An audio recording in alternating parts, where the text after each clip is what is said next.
वहीं दुर्ग स्थित मछली विभाग में किसानों के लिए नई तकनीक से मछली पालन के लिए प्रशिक्षण दे उन्हें रोजगार के अवसर प्रदान किए जा रहे हैं। इसी संबंध में मछली विभाग उप संचालक सीमा चंद्रवंशी ने बताया कि किस तरह से आप अपनी छोटी सी जगह पर मछली पालन कर रोजगार प्राप्त कर सकते हैं। साथ ही उन्होंने मछली पालन में आई नई तकनीकी के बारे में भी विस्तार से बताते हुए लोगों से मछली पालन में रोजगार शुरू करने का अनुरोध किया है। दुर्ग जिले के मत्स्य विभाग में इस समय हम मौजूद हैं। हमारे साथ मत्स्य विभाग उप संचालक सीमा चंद्रवंशी जी मौजूद हैं। आइए इनसे बातचीत करते हैं और जानते हैं कि मत्स्य विभाग में इन दिनों क्या चल रहा है, किस तरह से नए रोजगार के अवसर मत्स्य विभाग द्वारा जारी किए गए हैं। लोग इसमें जुड़कर अपने रोजगार के लिए, अपने आर्थिक स्थिति की मजबूती के लिए किस तरह से मत्स्य विभाग में आके जानकारी ले सकते हैं और मछली पालन जैसे क्षेत्र में भी अपनी आर्थिक स्थिति को मजबूत कर सकते हैं। दीदी, सबसे पहले मैडम आपका सबसे पहले हमारे चैनल में बहुत बहुत स्वागत है। धन्यवाद। मैम, सबसे पहले तो मैं पूछना चाहूँगी कि जो अभी मत्स्य विभाग में इसमें रोजगार के लिए किस तरह से अभी नए नए अवसर प्रदान किए जा रहे हैं युवाओं को, जिससे और लोगों को जुड़ के जो अपनी आर्थिक स्थिति मजबूत कर सके। मत्स्य पालन विभाग का जो मेन काम है मैडम, वो है अपना जल क्षेत्र विकास, वाटर एरिया का विकास करना है। कि वाटर एरिया का विकास मतलब आप तालाब बना के भी कर सकते हैं, या फिर ग्रामीण अंचलों में जो तालाब उनको दिया जाता है पट्टे पर, उनसे भी उनका विकास होता है, उनकी आमदनी में विकास होता है। साथ में उन्हें जो प्रोटीन युक्त भोजन मिलता है उसमें भी उनका स्तर जो है ऊंचा होता है, और उनको एक आहार मिलता है जिससे वो अपने मतलब आजीविका में भी आगे बढ़ के उसमें शामिल होके अपना आजीविका को भी आगे बढ़ा सकते हैं। और सेकंड ये है कि आपका जो मेन स्कीम हमारे यहाँ जो चल रही है प्रधानमंत्री मत्स्य संपदा योजना, जिसके अंतर्गत में तालाब निर्माण का जो योजना है, स्वयं की भूमि में तालाब निर्माण योजना। स्वयं की भूमि में तालाब निर्माण योजना में हमारा 2.5 एकड़ का ज़मीन होना आवश्यक है। उस ज़मीन में वो अपने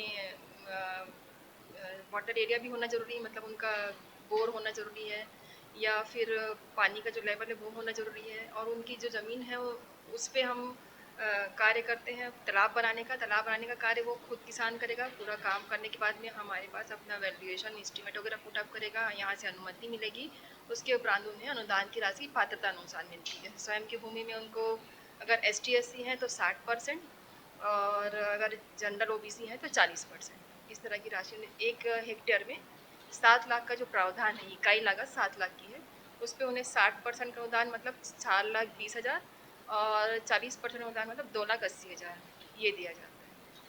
तो मैम, क्या जैसे जो भी आपने बताया इतनी सारी सब्जी जाती है, उसके बाद क्या मत्स्य विभाग द्वारा उनको किसी तरह का प्रशिक्षण दिया जाता है कि वो आगे इसमें सुचारू रूप से कार्य कर सके, या उनको ही कहीं से क्या डिग्री लेके आनी पड़ती है, या किसी तरह का प्रशिक्षण प्राप्त करके आते हैं वो स्वयं ही इस तरह का रोजगार में आगे आने के लिए?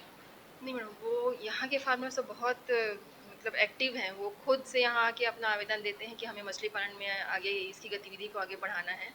और तकनीकी जो प्रचार प्रसार का काम है वो हमारे जो फील्ड में इंस्पेक्टर हैं उनके माध्यम से उन्हें पूरा भरपूर दिया जाता है कि उनको किस तरह से मछली बीज का संचयन करना है, स्टार्टिंग में तालाब निर्माण कैसे करना है, उसमें खाद वाद कैसे डालना है, उसे बच्चा कब डालना है, कब जाल चलाना है, ये सारा तकनीकी प्रशिक्षण उनको मत्स्य निरीक्षकों के द्वारा प्रदान किया जाता है। अभी जैसे कि देखा गया है कुछ क्षेत्रों पे, छोटे क्षेत्रों पे, जैसे आपने हमें बताया कि छोटे क्षेत्र भी जो है 10 हेक्टेयर जैसे क्षेत्र पे भी आप मछली पालन कर सकते हैं। उन लोगों के लिए किस तरह से सुविधा है, वो किस तरह से मछली पालन शुरुआत कर सकते हैं? क्या यहाँ मत्स्य विभाग में आके आप जानकारी ले सकते हैं, किस तरह से करेंगे? छोटे एरिया में जैसे मैडम आपका अगर ज़मीन 1 हेक्टेयर से कम है तो उसमें अगर आपको 0.10 उसमें लाइनर पॉन्ड का भी जो नया स्कीम हमारा आया है उसमें भी वो लाभान्वित हो सकते हैं, और उनके पास लेकिन खुद की ज़मीन होना आवश्यक है। और 0.10 मतलब 10,000 स्क्वायर फीट में वो अपना लाइनर पॉन्ड का स्कीम रन करके उसमें जो 8,40,000 का है वो भी आपका वही है 60 और 40 के रेशियो में रहेगा। तो उसमें वो लाभान्वित होकर अपना मछली पालन का कार्य कर सकते हैं। उसमें एक रेक्टेंगल शेप का तालाब बनाया जाता है जिसमें मत्स्य बीज संचयन करने के लिए उन्हें नीचे टॉयलेट का भी काम करते हैं, मतलब वो इनलेट आउटलेट जो पानी रहता है उसे बाकायदा टेक्निकल जानकारी से उन लोग तालाब बनाए जाते हैं, और अच्छे डेंसिटी में वो लोग अपना मछली पालन कर सकते हैं, और साल में 2 बार उसको निकाल कर उसमें आमदनी कमा सकते हैं। तो छोटे स्केल पे ये भी एक हो सकता है। छोटे मतलब बजट में तो नहीं कहना चाहिए, छोटे एरिया में हो सकता है, जितनी की ज़मीन की आवश्यकता है उनको कम हो। और जैसे हमारे पास 2.5 एकड़ का जो उसमें ज़मीन थोड़ा ज़्यादा लगता है और इसमें छोटे स्केल में हो सकता है। क्या इस तरह के पालन के लिए बैंक की तरफ से भी किसी तरह की सहायता की जाती है, जैसे कि कृषि विभाग हो गया और बैंक हो गया, ग्रामीण बैंक हो गया, या किसी तरह के बैंक के द्वारा किसानों को किसी तरह का ऋण दिया जाता है जिसमें भी उन्हें लाभ मिल सके? बैंक के द्वारा ऋण तो हम नहीं दिया जाता है मैडम, बट केसीसी का एक प्रोसेस है जिसमें जी। वो अपना आवेदन करके हमारे थ्रू भी जा सकते हैं और वो जी। स्वयं भी ले सकते हैं। तो केसीसी में भी उन्हें 1.5 लाख का तो प्रावधान था अभी, 1 हेक्टेयर में 1.5 लाख का, तो अब बढ़कर 3 लाख हो गया है। 3 लाख का भी उनको एक राशि मिल जाती है और उसमें सेम ब्याज दर पे मिलता है जो एक धान वाले कृषक को मिलता है।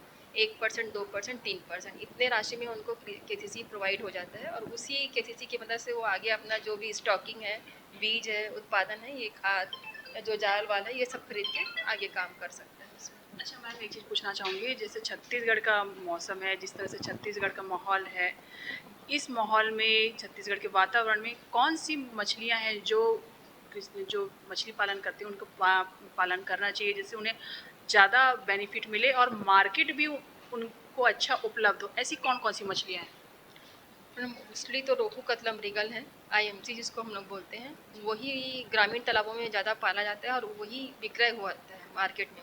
उसी की मांग भी ज़्यादा रहती है, हालांकि बहुत सारी मछलियाँ आ गई है, तिलपिया आ गई है, पंगास आ गया है, इनके भी डिमांड है, पर रोहू कतला मृगल से जो जो मार्केट है उसका भी बना हुआ है। वो आप रियर करेंगे उसमें ही आपको पालन होगा, उसका मार्केट आपको साल भर मिलेगा। और जो अपना पंगास और ये तिलापिया है, इनका भी मार्केट रहता है हालांकि, बट ये आपका मोस्टली यही खाया जाता है। तो इन्हें क्या मत्स्य विभाग द्वारा क्या मार्केट भी उपलब्ध किया जाता है व्यापार के लिए, या ये लोकली अपने एरिया में बेचते हैं, या किसी तरह का इन्हें व्यापार में भी बाहर भी, जैसे अभी इन्हें ये भेजना चाहें अपनी मछलियाँ, तो इस तरह के मार्केट भी मत्स्य विभाग द्वारा उपलब्ध किया जाता है? मार्केट तो अभी हम लोग ने सडनली यहाँ पर बनाया है मैडम, हाइजीनिक मार्केट, बट अभी उसमें थोड़ा सा शिफ्टिंग का काम चल रहा है। मार्केट इनके पास अवेलेबल है और आईएमसी जिसको हम लोग बोलते हैं, वही ग्रामीण तालाबों में ज़्यादा पाला जाता है और वही विक्रय होता है मार्केट में। उसी की मांग भी ज़्यादा रहती है, हालांकि बहुत सारी मछलियाँ आ गई है, तिलपिया आ गई है, पंगास आ गया है, इनके भी डिमांड है, पर रोहू कतला मृगल से जो जो मार्केट है उसका भी बना हुआ है। वो आप रियर करेंगे उसमें ही आपको पालन होगा, उसका मार्केट आपको साल भर मिलेगा। और जो अपना पंगास और ये तिलापिया है, इनका भी मार्केट रहता है हालांकि, बट ये आपका मोस्टली यही खाया जाता है। तो इन्हें क्या मत्स्य विभाग द्वारा क्या मार्केट भी उपलब्ध किया जाता है व्यापार के लिए, या ये लोकली अपने एरिया में बेचते हैं, या किसी तरह का इन्हें व्यापार में भी बाहर भी, जैसे अभी इन्हें ये भेजना चाहें अपनी मछलियाँ, तो इस तरह के मार्केट भी मत्स्य विभाग द्वारा उपलब्ध किया जाता है? मार्केट तो अभी हम लोग ने सडनली यहाँ पर बनाया है मैडम, हाइजीनिक मार्केट, बट अभी उसमें थोड़ा सा शिफ्टिंग का काम चल रहा है। मार्केट इनके पास अवेलेबल है और ये खुद भी आके यहाँ पर सेल आउट कर सकते हैं, ग्राम पंचायत स्तर में भी इनको पूरा फ़ायदा मिलता है, वहाँ से भी लोग सेल आउट कर सकते हैं। इसका मार्केट का कोई दिक्कत नहीं, यहाँ पर ईज़िली उठाव हो जाता है। और मत्स्य विभाग द्वारा बीच बीच में जाके इन्हें क्या जानकारी दी जाती है, या जैसे कभी कुछ परेशानी हो गई, या बीज डालने से लेकर उनके पकड़ने से लेकर, इस तरह से मत्स्य विभाग द्वारा बीच बीच में जाके इन्हें जानकारी देने से लेकर हर चीज़ उपलब्ध कराया जाता है? हाँ मैम, इनको बीच बीच में पूरी तरह से गाइड किया जाता है, जो जो क्वेरीज रहते हैं उनको भी इनको सॉल्व किया जाता है। और अगर कोई परेशानी इनको जाल चलाने या कोई अनुदान में हमको अगर जाल देना है, उसके लिए भी इनसे आवेदन लेके और बजट आने पर उनको उपलब्ध कराया जाता है। एक सवाल और है, जैसे अगर कोई मछली पालन शुरू कर लिया, जैसे आपने बताया कि छोटी जगह पे भी बड़े तालाब, तो उसके हिसाब से उन्हें साल भर में कितनी आमदनी हो सकती है? मैडम अगर छोटे जगह में, जैसे मैं लाइनर पॉन्ड की बात करूँ, तो वहाँ पर उसने 2 क्रॉप ले सकता है वो, और 10,000 बच्चा आराम से डाल सकता है।